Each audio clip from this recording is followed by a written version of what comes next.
Hello students, आशा करता हूँ आप सब बहुत अच्छे होंगे और अच्छे से पढ़ रहे होंगे।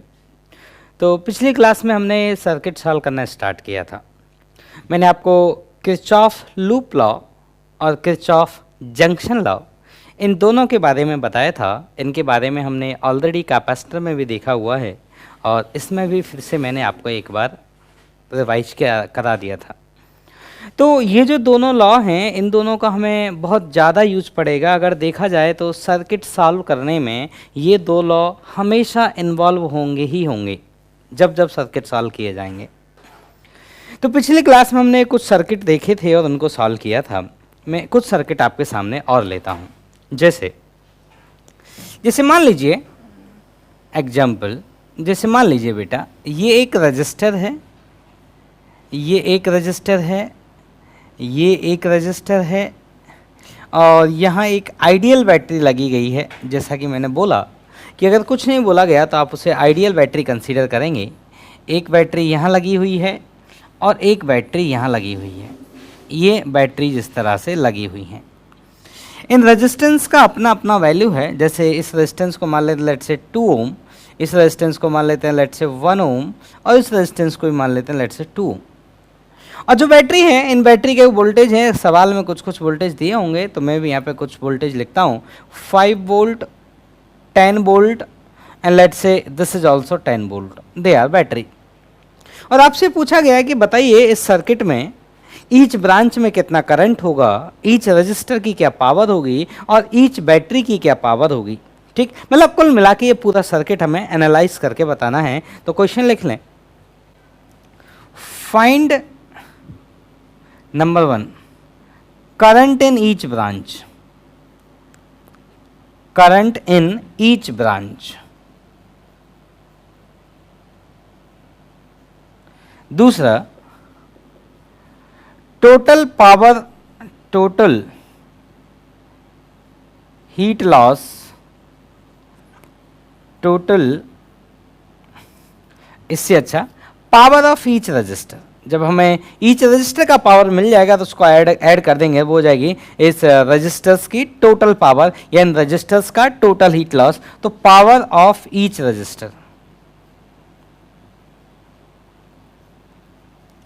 इसके बाद हमें बताना है पावर ऑफ ईच बैटरी।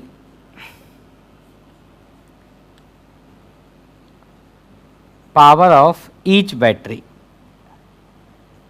ये तीन चीज अगर आप इस सर्किट में कैलकुलेट कर लेते हैं, इसका मतलब ये पूरा सर्किट आप एनालाइज कर चुके हैं। तो देखिए किस तरह सॉल्व करेंगे। अब जैसा कि मैंने बोला कि इस पूरे सर्किट में किसी एक जगह पे आप कहीं भी जहां आपका मन करे एक्स पोटेंशियल, जीरो पोटेंशियल मान सकते हैं किसी भी एक जगह पे। तो मैं ये कह रहा हूं बेटा आप ऐसा करिए, इस वाली जगह पे आप जीरो पोटेंशियल मान लीजिए। यहां पोटेंशियल मान लीजिए कितना है, जीरो। यहां पोटेंशियल कितना है, जीरो। और यहां पोटेंशियल कितना है, जीरो। तो इस पॉइंट का पोटेंशियल कितना हो जाएगा, 10 ड्यू टू दिस बैटरी। इस पॉइंट का पोटेंशियल कितना हो जाएगा, 10 ड्यू टू दिस बैटरी। और इस पॉइंट का पोटेंशियल क्या हो जाएगा, 5 ड्यू टू दिस बैटरी। इस पॉइंट का पोटेंशियल आप नहीं जानते, इस जंक्शन का पोटेंशियल आप नहीं जानते। आप इस जंक्शन के पोटेंशियल को मान लीजिए x and x is unknown, you have to calculate that x। ये x आपको मालूम नहीं है। तो आप एक काम किया करें, आप ऐसे समझें, मैं यहाँ पे जंक्शन लॉ अप्लाई करने जा रहा हूं बाय अप्लाइंग जंक्शन लॉ। तो आप क्या कंसीडर करें, आप ऐसा सोचा करें कि हर तरफ से करंट इसी डायरेक्शन में आ रहा है। ऐसा सोचें, आ रहा होगा ये जरूरी नहीं है, और ये तो सच्चा ही है कि हर तरफ से तो करंट यहां आ ही नहीं सकता। कुछ जगह से आ रहा होगा, कुछ जगह जा रहा होगा, लेकिन आप ऐसे सोचें कि हर जगह से करंट आ रहा है, हर जगह से। और आप जानते हैं कि एक जंक्शन के तरफ अगर सभी तरफ से करंट आ रहा है तो उसका समेशन क्या होना चाहिए, जीरो। इसका मतलब अब देखो, आपने इस रजिस्टर में करंट इस डायरेक्शन में मान लिया।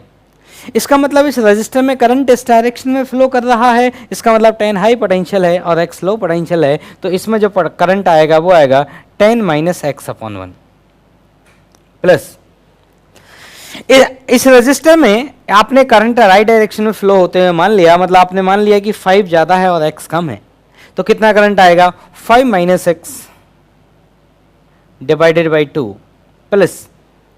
फिर आप इधर से देखिए, आपने माना है कि इस रजिस्टर में करंट इस डायरेक्शन में फ्लो हो रहा है। इसका मतलब 10 हाई है और x लो है, तो 10 माइनस x/2।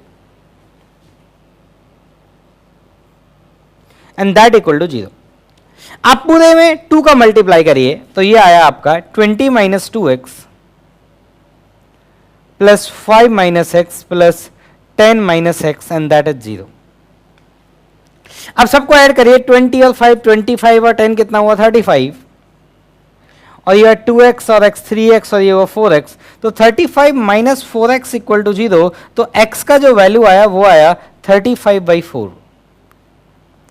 मतलब इस पॉइंट का जो पोटेंशियल है वो कितना है 35/4 वोल्ट, और इसको आप लगभग देखेंगे तो ये 8 से ज्यादा है और 9 से कम है। मतलब ये पोटेंशियल 8 और 9 के बीच में है, 8 और 9 के बीच में है, ठीक है ना। तो अगर ये पोटेंशियल 8 और 9 के बीच में है, इसका मतलब ये इससे तो लो है, ये इससे तो लो है, लेकिन इससे ये हाई है। मतलब इधर से करंट ऐसे आ रहा होगा, लेकिन इस ब्रांच में करंट ऐसे जा रहा होगा। अब हमसे पूछा गया है कि इस ब्रांच का करंट बताइए, तो अगर मुझे इस वाली ब्रांच का करंट बताना है तो जो करंट इस रजिस्टर में होके जा रहा है वही इस ब्रांच का करंट है, क्योंकि करंट यहां से जाएगा और ऐसे ऐसे ऐसे चला जाएगा। इस वाली ब्रांच में ऐसे ऐसे करंट आएगा, ये ऐसे आएगा ऐसे, और इस वाली ब्रांच का ऐसे, ठीक। तो अब मैं आपको ईच करंट का वैल्यू लिख के दिखाता हूं। तो मुझे ठीक है, इस डायग्राम को आप बना लें। इस डायग्राम में से मुझे एरो हटाने पड़ेंगे, तो हम सोल्व करने में 2 डायग्राम बनाएंगे। एक तो ये गिवन डायग्राम था, एक डायग्राम और बनाना पड़ेगा। ये वैल्यू निकालने के बाद एक डायग्राम हमें फिर से बनाना पड़ेगा। तो आप इस डायग्राम को बना लें फिर से, और उसमें ये एरो ना बनाएं, ठीक है भाई, ये एरो ना बनाएं, बस डायग्राम बना लें। अब आप x ना लिखें, क्योंकि आप x को एवेल्युएट कर चुके हैं, x को आप कैलकुलेट कर चुके हैं, दैट x इज 35/4। और x अगर 35/4 है, तो मान लो इधर से करंट आ रहा है I1 और इधर से ये करंट आ रहा है मान लो I2, तो इधर ये जो करंट जा रहा होगा I3 due to junction law, ये I3 की वैल्यू I1 प्लस I2 के बराबर होगी। तो अब 3 कैलकुलेशन मत करिएगा, 2 कर लो बस। एक I1 निकाल लो, एक I2 निकाल लो, और I1 I2 को ऐड कर दोगे तो आपको I3 मिल जाएगा। तो जबरदस्ती I3 की calculation potential difference upon resistance नहीं करनी है, वो फालतू मेहनत जाएगी, ठीक है ना, क्योंकि हमें टाइम भी बचाना होता है क्वेश्चन में। तो देखिए, तो पहले मैं I1 को लिख देता हूं। I1 का जो वैल्यू आएगा वो आएगा 10 माइनस 35/4 डिवाइडेड बाई 1, तो ये आया 5/4 एम्पियर। अगर मैं I2 की बात करूं, तो I2 कितना आएगा? I2 आएगा 10 माइनस 35/4 डिवाइडेड बाई 2, तो कितना आएगा ये? तो देखते हैं। तो ऊपर वही 5/4 और ये हो गया 5/8। और अगर आप I3 की बात करें, तो जैसा कि मैं आपको बोला कि I3 के लिए आप अलग से कैलकुलेशन ना करें, आप इन दोनों को ऐड करके लिख दें।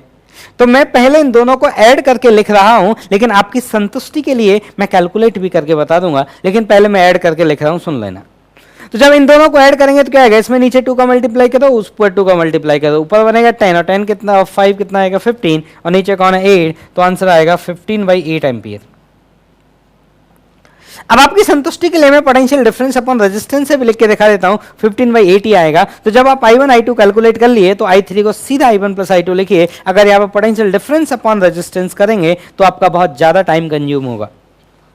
तो आप हमेशा I1 प्लस I2 ही लिखेंगे, लेकिन मन को भरोसा होना चाहिए कि ये इतना ही आएगा। उसके लिए मैं कैलकुलेशन करके दिखा रहा हूं। This is the high potential and this is the low potential and resistance is 2 ओम। तो कितना आएगा?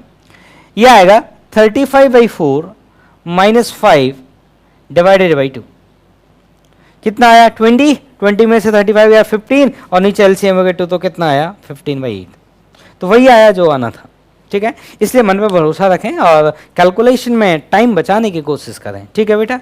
तो लिख लीजिए, इसको लिखो।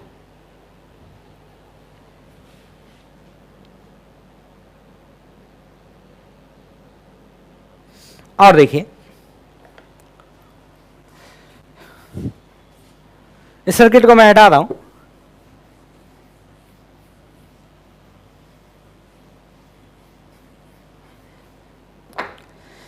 अगला सर्किट है कि मान लीजिए ये एक पॉइंट है और ये एक रजिस्टर है और ये एक बैटरी है, और फिर इधर एक ये रजिस्टर है और ये यहां पर एक पॉइंट है। अगेन यहां एक पॉइंट है, ये रजिस्टर है, ये एक बैटरी है, ये एक रजिस्टर है, ये एक बैटरी है और एक ये पॉइंट है। आपको क्वेश्चंस में इन रजिस्टर्स और इन पॉइंट्स और इन बैटरी के बारे में इंफॉर्मेशन दी है। इस पॉइंट का पोटेंशियल है 20 वोल्ट, इस पॉइंट का पोटेंशियल है 10 वोल्ट, ये पॉइंट का पोटेंशियल आपको दिया है सवाल में। इस पॉइंट का पोटेंशियल है -50 वोल्ट और इस पॉइंट का जो पोटेंशियल है वो है -30 वोल्ट। अगर हम बैटरीज की बात करें, ये 15 वोल्ट का बैटरी है, ये 20 वोल्ट का बैटरी है, ये आपका 1 ओम का रेजिस्टेंस है, ये आपकी 5 वोल्ट की बैटरी है। इस रेजिस्टेंस की बात करें तो ये 2 ओम का रेजिस्टेंस है, इस रेजिस्टेंस की बात करें ये भी 2 ओम का रेजिस्टेंस है और इस रेजिस्टेंस की बात करें ये 1 ओम का रेजिस्टेंस है। और आपसे पूछा गया है कि जो हमारा पॉइंट ए है उसका पोटेंशियल बताएं और ईच रजिस्टर, अच्छा पिछले सवाल में हमने ईच रजिस्टर की पावर पूछी थी, तो आप I² R लिख लें, मैं इसमें ये सारी कैलकुलेशन करूंगा आपके लिए। तो इसमें ये जो जंक्शन है, इस जंक्शन का नाम मैं ए दे देता हूं। तो पहला क्वेश्चन है, क्वेश्चन लिखें आप लोग,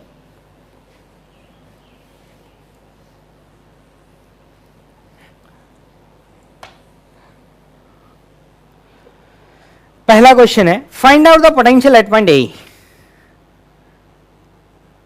find out potential at point A, पहला क्वेश्चन। दूसरा क्वेश्चन है करंट इन ईच ब्रांच।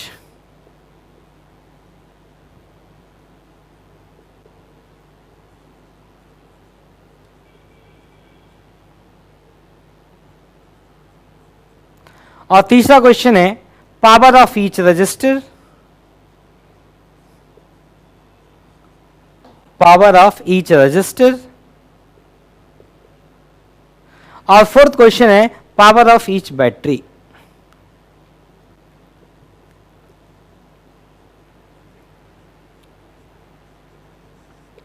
यह क्वेश्चन आपको सॉल्व करना है, करिए, ट्राई करो।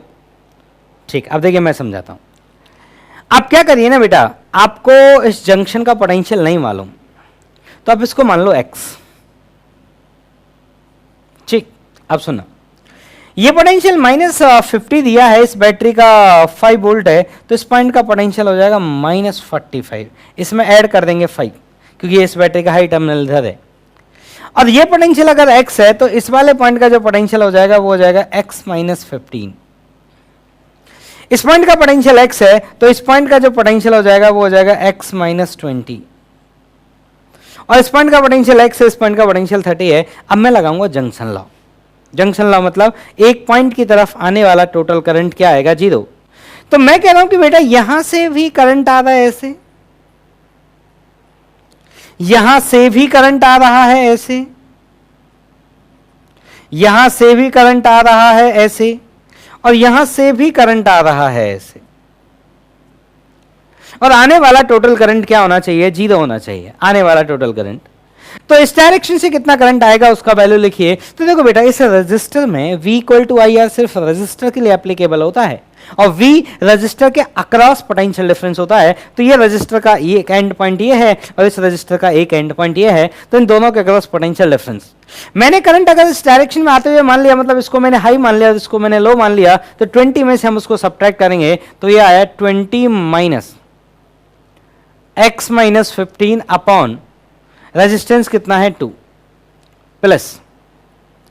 अगर मैं यहां की बात करूंगा तो इस पॉइंट का पोटेंशियल है 10 और इस पॉइंट का पोटेंशियल है x -20 और करंट मैंने इस डायरेक्शन में जाते हुए मान लिया, मतलब ये मैंने हाई मान लिया और ये मैंने लो मान लिया, तो इसमें से इसको सब्ट्रैक्ट करेंगे तो कितना है वो है 10 minus x -20 upon resistance that is 1 ohm plus. अगर मैं इस इधर वाले की बात करूं तो ये कितना है -50, सॉरी यहां पे ये कितना है -45 और वो कितना है x, और मैंने करंट इस डायरेक्शन में जाते हुए मान लिया, इसका मतलब मैंने -45 को हाई मान लिया, तो ये आया -45 minus x divided by 2 plus इसकी हम बात करेंगे तो ये है -30 और ये है x और मैंने करंट इस डायरेक्शन में जाते हुए माना, इसका मतलब मैंने इसको हाई मान लिया, तो ये आया -30 minus x divided by 1 and that equal to 0। ये मैंने क्या लिखा, ये मैंने जंक्शन लॉ लिखा, Kirchhoff junction law, net current coming towards junction is 0। अब इस इक्वेशन को हम फर्दर सॉल्व करेंगे तो कितना आएगा, देखिए ये आएगा 5, ये आएगा आपका देखिए 20 और -15, ये बनेगा 35 माइनस एक्स बाई 2 प्लस ये कितना आएगा, ये आएगा 30 माइनस एक्स अपॉन 1। ये क्या लिखा हुआ है, ये तो -45 प्लस एक्स अपॉन 1 सॉरी 2, और ये लिखा हुआ है -30 plus x upon 1 and that is 0, ये 1 है। अब इसको हमें सॉल्व करना पड़ेगा, एलसीएम लेना पड़ेगा, तो पूरी इक्वेशन में 2 का मल्टीप्लाई कर लो तो क्या आया, ये आया, मैं यहां लिखता हूं, ये आया 35 minus x plus 60 minus 2x plus 45 plus x, नहीं -45 minus x -60 minus 2x and that is 0। इसको सॉल्व किया जाए, -x और -2x कितना हुआ, -3x और x कितना हुआ, -4x और -4x और 2 कितना हुआ, -6x, तो ये आया -6x प्लस। अब इन सबको ऐड करते हैं, 35 और 60, ऐसा करें 35 और 45 को ऐड कर लो, ये हो जाएगा आपका 80 हो जाएगा, 80 और 60 कितना हो जाएगा आपका 140, और 140 और 60 कितना हो जाएगा 200, नहीं, ये देखो 60 से ये 60 कैंसिल आउट हो गया, ये 35 है और ये है आपका -45, तो ये बचेगा आपका -15 एंड दैट इज 0। एक बार फिर से कैलकुलेशन चेक कर लिए, this is +60 and this is -60, goes 35 and -45, यहाँ बचेगा -15, और इसको सॉल्व किया जाएगा ना बेटा, तो x का जो वैल्यू आया वो आया -15/6, यह है x का वैल्यू, और तो भी सिंप्लीफाई करके लिखें तो 3 से कट जाएगा ये -5/2 बोल्ट। तो आपसे जो पहला क्वेश्चन पूछा गया था कि जंक्शन का पोटेंशियल बताइए, तो उसका आंसर आया -5/2। अब देखो इन सवालों में ना कई बार कैलकुलेशन एरर बहुत होती हैं, तो उसको एक बार चेक कर लें, बहुत कैलकुलेशन एरर होती है इनमें। 35 माइनस एक्स करेक्ट है, और वो 30 माइनस एक्स था, 22 का मल्टीप्लाई हुआ, 60 माइनस 2x बिल्कुल करेक्ट है, ये -45 माइनस एक्स बिल्कुल करेक्ट है, और 2 का मल्टीप्लाई होगा -60 माइनस 2 बिल्कुल करेक्ट है, ये से चला जाएगा, -15 बचेगा, -x minus 2x minus minus minus, okay minus ठीक है, तो 3x 4x और 6, ठीक है कोई प्रॉब्लम नहीं। अब हमारा जो दूसरा क्वेश्चन है वो है करंट इन ईच ब्रांच, मतलब अब आपको इस जंक्शन का पोटेंशियल पता चल गया, तो मैंने आपको बोला कि इस जंक्शन का पोटेंशियल पता चलने के बाद ये सर्किट आपको फिर से ड्रॉ करना पड़ेगा, इस सर्किट को आप फिर से ड्रॉ करिए, ठीक।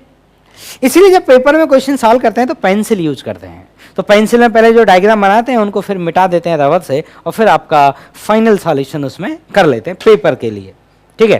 तो देखो, तो x की वैल्यू -5/2 आ गई, मैं ये सारा हटा देता हूं बोर्ड से क्योंकि मुझे बाकी पार्ट्स कैलकुलेट करने हैं, बस x की वैल्यू हम बचा के रखेंगे, बाकी सबको उड़ा देते हैं,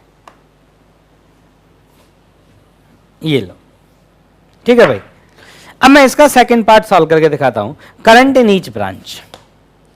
तो करंट इन अगर ईच ब्रांच की हम बात करें तो ये सारे एरो हटा दें, अब ये सारे एरो हटा दें, अब नए डायग्राम में एरो नहीं होने चाहिए, सारे एरो हटा दें, नए डायग्राम में एरो नहीं होने चाहिए, ठीक। अब देखिए, क्योंकि एरो आपको कंफ्यूज करेगा, इससे अच्छा उसको हटा ही दो, टेंशन ही खत्म है ना, एरो बना रहेगा तो वो कंफ्यूज करेगा।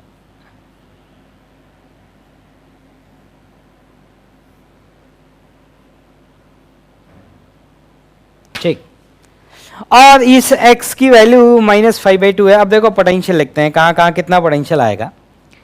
ये है x -15, x कितना है -5/2, और कौन है -15, तो ये आया। इस पॉइंट का पोटेंशियल कितना आया, मैं पहले वो लिखता हूं, ये आया आपका -5/2 और -15, 15 इंटू 2 कितना हो जाएगा 30, और -5 हो गया -35, तो ये आया -35/2, ठीक।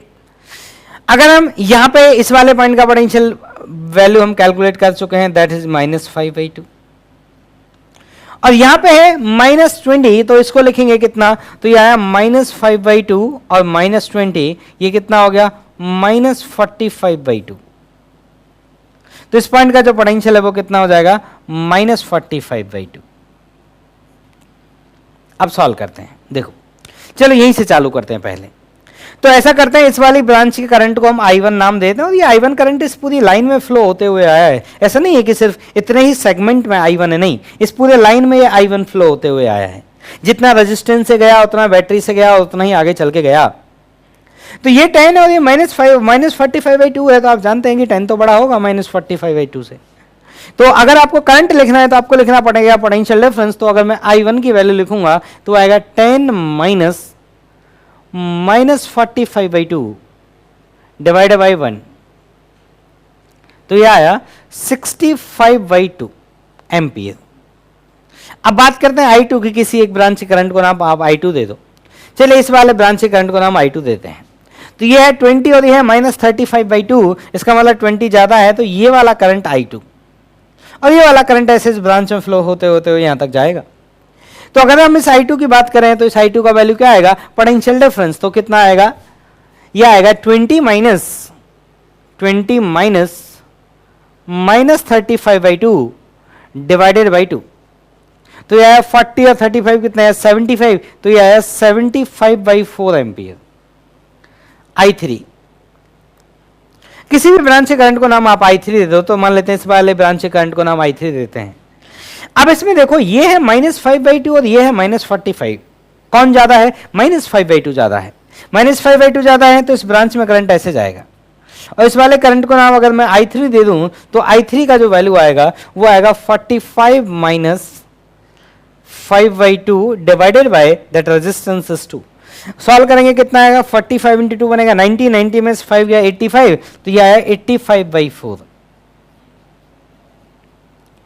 और अगर मैं इस वाली ब्रांच का करंट लिखूं, इस वाली ब्रांच का अगर मैं करंट लिखूं तो ये है -5/2 और ये कौन है -30, कौन ज्यादा है, -5/2 ज्यादा है, तो करंट फ्लो होगा हाई टू लो। तो -5/2 में से हम 30 को सब्ट्रैक्ट करेंगे, इस वाले करंट को बोल देते हैं I4। तो ये आया आपका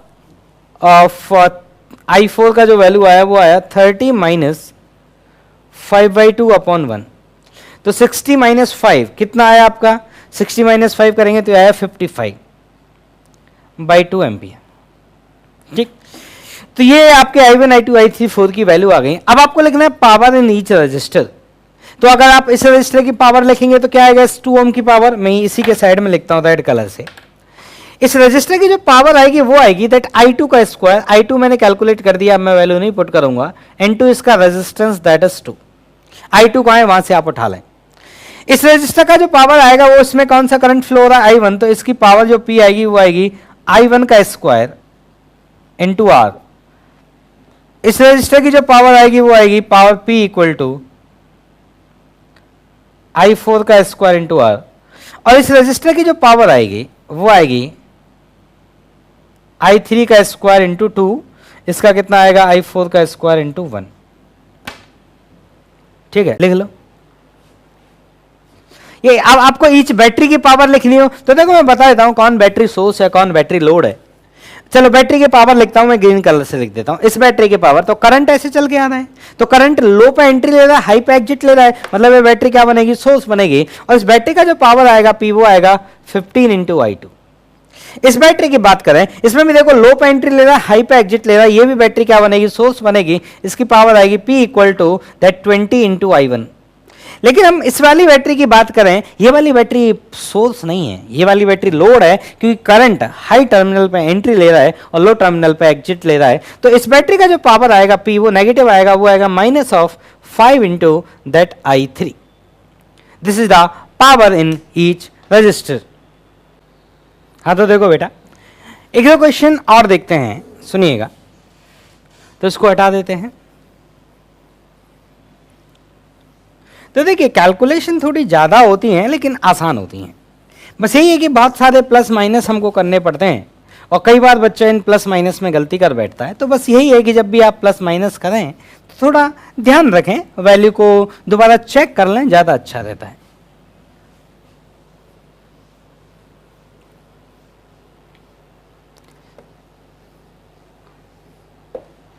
अब सुनिएगा नेक्स्ट क्वेश्चन। नेक्स्ट क्वेश्चन ये है कि मान लीजिए अब नेक्स्ट क्वेश्चन मैं ले रहा हूं लूप लॉ का, Kirchhoff loop law. Next question ये है कि एक बैटरी है, एक रजिस्टर है, फिर उसके बाद एक बैटरी है और फिर एक रजिस्टर है, फिर यहां पर एक बैटरी है, फिर एक रजिस्टर है, और फिर यहां पर एक फिर से एक रजिस्टर है और एक बैटरी है। ये जो बैटरी है वो है 10 वोल्ट की बैटरी है और ये रेजिस्टेंस है जो है 4 ओम रेजिस्टेंस है। ये जो बैटरी है ये 20 वोल्ट बैटरी है और ये रेजिस्टेंस जो है वो 1 ओम रेजिस्टेंस है। ये जो बैटरी है वो 15 वोल्ट बैटरी है और ये रेजिस्टेंस है जो 2 ओम रेजिस्टेंस है। और ये जो बैटरी है वो 30 वोल्ट बैटरी है और ये जो रेजिस्टेंस है वो 3 ओम रेजिस्टेंस है। और आपसे पूछा गया है कि बताइए इस सर्किट में करंट क्या होगा, और आप जानते हैं कि अगर आपको करंट पता चल जाए तो आप ये बता सकते हैं कि ईच रजिस्टर की पावर क्या होगी और ईच बैटरी की पावर क्या होगी। तो मेन मुद्दा होता है सर्किट का करंट कैलकुलेट करना, कि कैसे करंट का वैल्यू कैलकुलेट किया जाए। तो देखो मैं कैलकुलेट करके दिखाता हूं। आप इस सर्किट में, जैसे आपको ये समझ नहीं आ पा रहा है कि सर्किट में करंट कैसे फ्लो होगा, इसे मैं फिर भी पता कर सकता हूं, लेकिन जाने दीजिए। करंट किस डायरेक्शन में पता होगा, करंट क्लॉकवाइज होगा या एंटी क्लॉकवाइज आपको नहीं पता, तो आप जो मर्जी है वो मान लो, या तो क्लॉकवाइज मान लो या एंटी क्लॉकवाइज मान लो। और अगर वो सॉल्व करने के बाद नेगेटिव आ जाए, अगर वो सॉल्व करने के बाद नेगेटिव आ जाए, इसका मतलब आपने जो उसका सेंस माना था वो अपोजिट डायरेक्शन में मान लिया था। तो मुझे नहीं पता इस डायरेक्शन में कितना करंट आएगा, तो ऐसा करते हैं, मैं जबरदस्ती ऐसा सेंस मानता हूं कि जो नेगेटिव आए तो ठीक है। मैंने माना, मान लो आपने पेपर में ऐसे मान लिया कि let's say that current is I, ऐसा मान लिया आपने। अब आपको इस आई की वैल्यू निकालनी है। होपफुली आई की वैल्यू नेगेटिव आएगी, कोई बात नहीं, लेकिन आपको पेपर में नहीं पता होगा, चलो मुझे पता है वो बात अलग है। जब आप इस सर्किट को सॉल्व करेंगे तो कैसे सॉल्व करेंगे, तो मैंने आपको सिखाया था किरचॉफ लूप लॉ। आप टोटल पोटेंशियल ड्रॉप को 0 लिखेंगे, लेकिन मैं जो लिखता हूं वो पोटेंशियल गेन लिखता हूं। तो जहां पोटेंशियल ड्रॉप होगा मैं उसे नेगेटिव लूंगा, जहां पोटेंशियल गेन होगा उसे मैं पॉजिटिव लिखूंगा, और एक लूप के अलोंग मैं इसको टोटल करूंगा। अब मान लीजिए आप किसी भी एक पॉइंट से चलना चालू कर सकते हैं, जैसे मान लीजिए आप लेट से इस वाले पॉइंट से यहां से चलना चालू करते हैं, और आप जब लूप लॉ लगाएंगे आपको एक लूप में मूव करना पड़ेगा। तो आप कौन से सेंस में मूव करेंगे ये आपकी कंप्लीट फ्रीडम है, चाहे आपने करंट किसी भी सेंस में माना हो, उस बात से ये कोई फर्क नहीं पड़ता कि आप किस सेंस में टोटल पोटेंशियल ड्रॉप लिखेंगे। मतलब आप क्लॉकवाइज जाते हुए टोटल पोटेंशियल ड्रॉप लिखेंगे या एंटी क्लॉकवाइज जाते हुए टोटल पोटेंशियल ड्रॉप लिखेंगे, ये आपकी कंप्लीट फ्रीडम है, ठीक है। चाहे करंट आपने किसी भी डायरेक्शन में माना हो, उस बात से कोई रिलेशन नहीं है। अब चलिए मैं ऐसा करता हूं, यहां से लिखना चालू करता हूं, और लेट से मैं इस डायरेक्शन जाता हूं। मान लीजिए मैं करंट के अलोंग ही जा रहा हूं, लेकिन कोई जरूरी नहीं है कि आप करंट के अलोंग ही जाएं।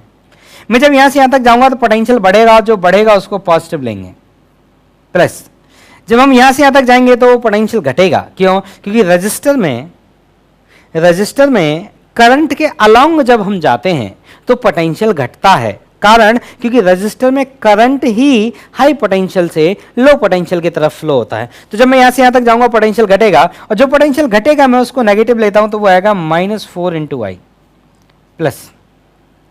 जब मैं यहां से यहां तक जाऊंगा फिर मेरा पोटेंशियल घटेगा, कितना घटेगा 20, तो मैं क्या लिखूंगा उसको -20। और जब मैं फिर यहां से यहां मूव करूंगा फिर पोटेंशियल घटेगा, कितना घटेगा -I। और जब मैं यहां से यहां तक जाऊंगा फिर पोटेंशियल बढ़ेगा, कितना +15। और जब मैं यहां से यहां तक जाऊंगा फिर मेरा पोटेंशियल घटेगा, दैट इज -2I।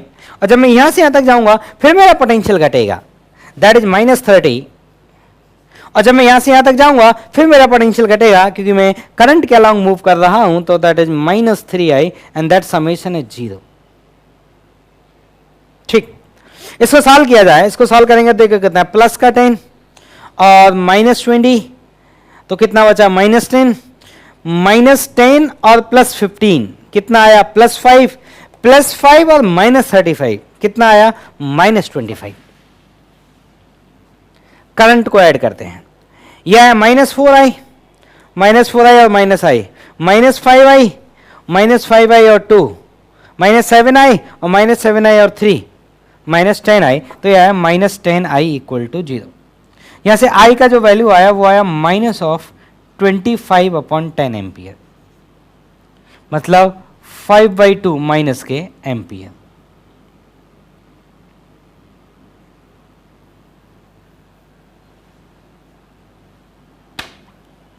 तो -5/2 एम्पियर, तो ये जो -5/2 एम्पियर है ये कौन है? इस सर्किट में फ्लो होने वाला करंट है।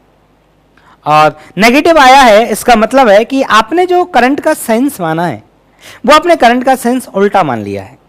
आपको इस तरह से मतलब जो सर्किट में जो एक्चुअली में करंट है वो उस सेंस में नहीं है जिसमें आपने माना है, वो अपोजिट सेंस में है। तो अगर कोई ये पूछे हमसे कि सर्किट में कितना करंट फ्लो हो रहा है तो हमारा आंसर होगा 5/2 एम्पियर। कौन से सेंस में फ्लो हो रहा है? तो हमारा आंसर होगा एंटी क्लॉकवाइज।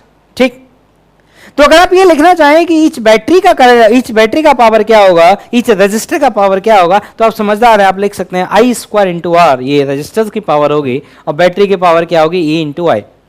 और जब इसमें जो करंट होगा अगर वो एंटी क्लॉकवाइज डायरेक्शन में होगा तो देखो कौन बैटरी एज ए सोर्स काम करेंगे। अगर करंट इस डायरेक्शन में हुआ तो आपको यहां दिख जाएगा कौन बैटरी सोर्स है और कौन बैटरी लोड है। ये बैटरी सोर्स है, इस बैटरी की बात करें ये बैटरी लोड है, इस बैटरी की बात करें ये बैटरी सोर्स है, और इस बैटरी की बात करें ये बैटरी लोड है। तो यहाँ पे दो बैटरी सोर्स की तरह काम कर रही हैं और दो बैटरी लोड की तरह काम कर रही हैं, मतलब दो बैटरी चार्ज हो रही हैं। लिख ले।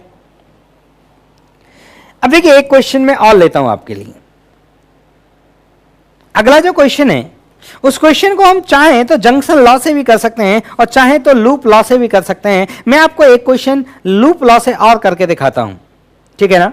लेकिन लूप लॉ बहुत मेहनत वाला काम होता है, कैसे अभी सॉल्यूशन के दौरान आपको समझेगा। तो इसको लिख लें।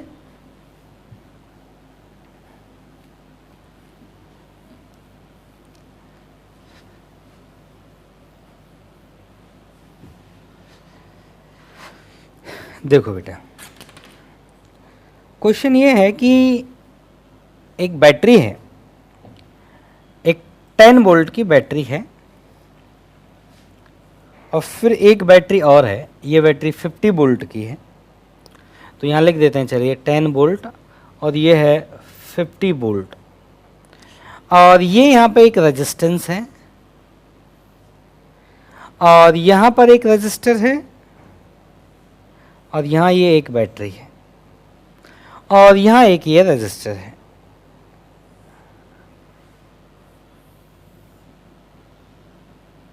ठीक, ये बैटरी है 30 वोल्ट की। रेजिस्टेंस क्या है? This is 1 ohm, this is 2 ohm, and this is also 2 ओम।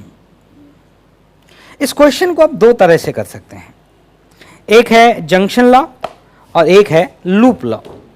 मैं इस क्वेश्चन को पहले आपको जंक्शन लॉ से करके दिखा देता हूं, और जंक्शन लॉ से कितना आसानी से हो जाएगा वो आप देखिएगा, और फिर इसी क्वेश्चन को मैं आपको लूप लॉ से करके दिखाऊंगा, और उसमें कितना मेहनत लगेगा वो आप देखिएगा। दोनों मेहनत एनालाइज करिएगा। जंक्शन लॉ में क्या करते हैं, किसी एक जगह पर पोटेंशियल 0 मान लेते हैं, जहां मन करे। मान लो मैंने यहाँ पोटेंशियल 0 मान लिया, यहाँ पोटेंशियल 0 हो गया तो यहाँ पोटेंशियल हो जाएगा 30, यहाँ पोटेंशियल हो गया 0 और यहाँ पोटेंशियल हो गया 0। अब इधर का पोटेंशियल मैं नहीं बता सकता क्योंकि रजिस्टर बीच में आ गया, यहाँ का पोटेंशियल नहीं बता सकता क्योंकि बीच में रजिस्टर आ गया, यहाँ का पोटेंशियल मैं इसलिए बता पाया क्योंकि यहाँ बैटरी थी। अब आप ऐसा करिए, इस पॉइंट का पोटेंशियल मान लीजिए x, इस पॉइंट का पोटेंशियल x होगा तो इस वाले पॉइंट का पोटेंशियल कितना हो जाएगा x + 50, और इस वाले पॉइंट का पोटेंशियल कितना हो जाएगा x - 10। अब मैं लिख रहा हूं कि आप इधर से आने वाला ये वाला करंट, इधर से आने वाला ये वाला करंट, और इधर से आने वाला ये वाला करंट, इस नेट करंट, इस जंक्शन की तरफ आने वाला नेट करंट, उसको कर दीजिए 0। इधर से कितना करंट आ रहा होगा, ये वाला, तो जो इस रजिस्टर में होके जा रहा होगा वही आगे बढ़ा होगा। ऐसे देखो, इस रजिस्टर में होके, तो इस रजिस्टर में होके कितना करंट गया होगा। इस रजिस्टर में करंट आपने ऊपर जाते हुए मान लिया, मतलब इसे हाई मान लिया और इसे लो मान लिया, तो कैसे लिखेंगे, 0 - x + 50 / 2 प्लस, इस वाले रजिस्टर की बात करें तो वो आया 30 - x / 2 प्लस, और अगर हम इधर की बात करें तो ये 0 है और वो x - 10 है, और आपने करंट ऊपर जाते हुए मान लिया, मतलब आपने 0 को हाई मान लिया, तो ये आएगा 0 - x - 10 / 1, और सबका सम क्या हो गया, 0। अब इसको सॉल्व करिए तो ये आया, देखो 2 का मल्टीप्लाई करना है, -x - 50 + 30 - x, और 2 का मल्टीप्लाई भी करना है, -2x + 20 दैट इज 0। अब सॉल्व करते हैं तो एक्स एक्स वालों को ऐड करते हैं, minus x minus x minus x, तो ये हो गया माइनस 4x, और इन लोगों को ऐड करते हैं, ये कौन है माइनस 50, ये कौन है 30 और ये कौन है 20, and that is 0 equal to 0, तो x की वैल्यू आ गई 0। मतलब जो हमारा पॉइंट है x, उसका हमने पोटेंशियल कैलकुलेट किया और उस पॉइंट का पोटेंशियल कितना आ गया 0, तो इस पॉइंट का पोटेंशियल 0 आ गया। अब आपको क्या करना है, फिर से सर्किट बनाना है, और फिर से सर्किट जब बनाना है तो उसमें से एरो हटा देने हैं, पहली बात एरो हटा देने हैं, और x की जगह आपको क्या लिख लेना है 0। तो एरो हटाने के बाद चलिए ये हमारा सर्किट हो गया, और x की जगह 0 लिखेंगे तो ये कितना हो जाएगा 50, ये कौन है 0, ये कौन है -10।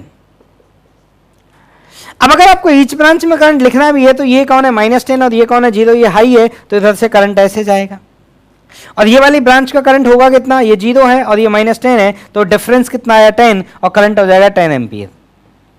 इस वाले ब्रांच की करंट की बात करें, ये 0 है और ये कौन है 30 हाई है, तो 30 से 0 की तरफ, और ये करंट कितना जाएगा आपका 15 ampere. Potential difference upon resistance, ये 0 है और ये 50 है, ये हाई और ये लो है, तो इधर आएगा करंट हाई टू लो, और कितना आएगा potential difference upon resistance, that is 25 ampere. ठीक है, इसको लिख लें आप। इसके बाद देखो, अब इसी क्वेश्चन को मैं आपको लूप लॉ से करके दिखाता हूं, देखिएगा कितना मेहनत लगने वाला है। ठीक है, ईच ब्रांच में करंट लिख दिया, ऊपर का पोटेंशियल लिख लिया, तो हम क्रॉस चेक कर लेंगे उस पोटेंशियल से, उससे सॉल्व करेंगे, और वहां का पोटेंशियल 0 आ रहा है कि नहीं आ रहा, तो दोनों तरीके से आंसर सेम आना चाहिए। अब देखिए दूसरे तरीके से कैसे सॉल्व करेंगे, तो मैं आपको डायग्राम फिर से बनाता हूं अच्छा सा।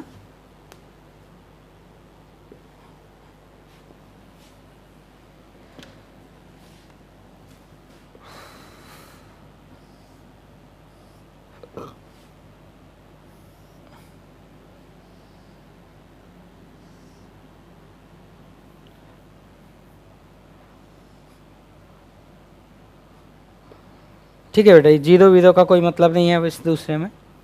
तो अब जो हम लूप लॉ लगाएंगे उसमें कहीं भी हमें 0 पोटेंशियल नहीं मानना होता, पहली बात। तो हमें क्या मानना होता है, हमें सर्किट में करंट मानना होता है।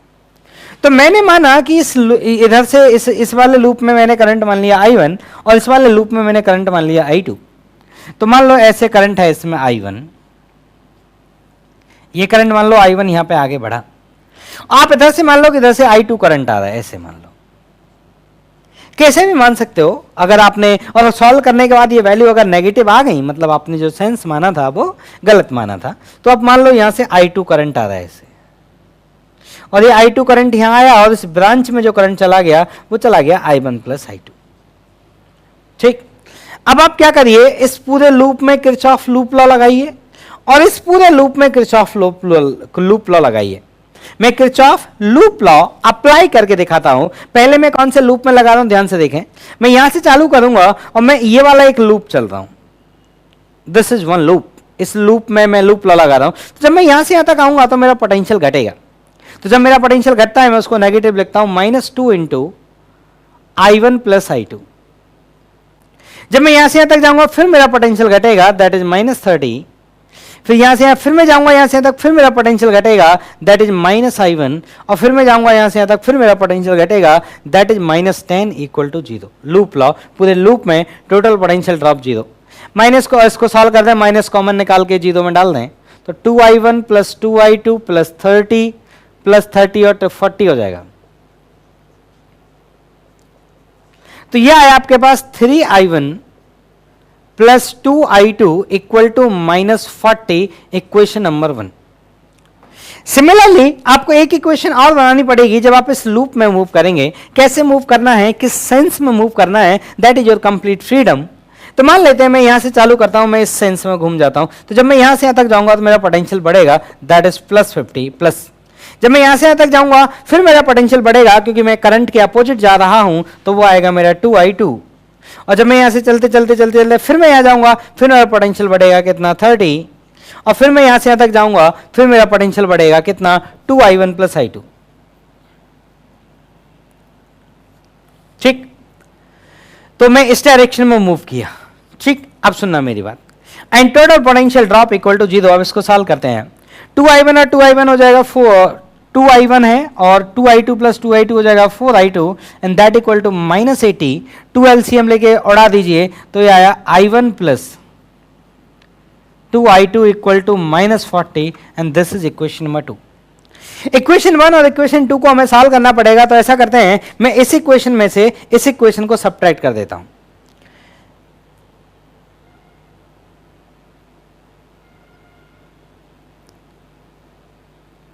एक सेकेंड, ये है आपका 30, मैंने इस लूप में घुमा तो यहाँ पे प्लस आएगा, इधर आएगा, इधर आएगा, प्लस आएगा, ये आएगा i1 plus i2 equal to 0।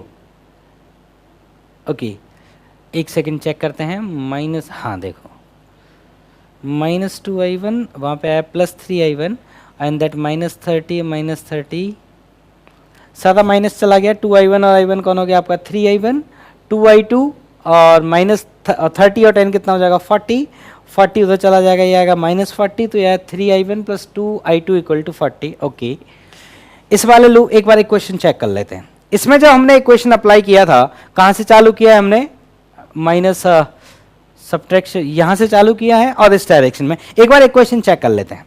तो यहाँ से यहाँ तक जाएंगे तो पोटेंशियल घटेगा, माइनस लिया, यहाँ से जाएंगे फिर घटेगा, यहाँ से लिया, यहाँ जाएंगे फिर घटेगा, फिर माइनस लिया, और यहाँ से यहाँ तक जाएंगे तो पोटेंशियल घटेगा नहीं, इस बार यहाँ से यहाँ तक जाएंगे तो पोटेंशियल बढ़ेगा।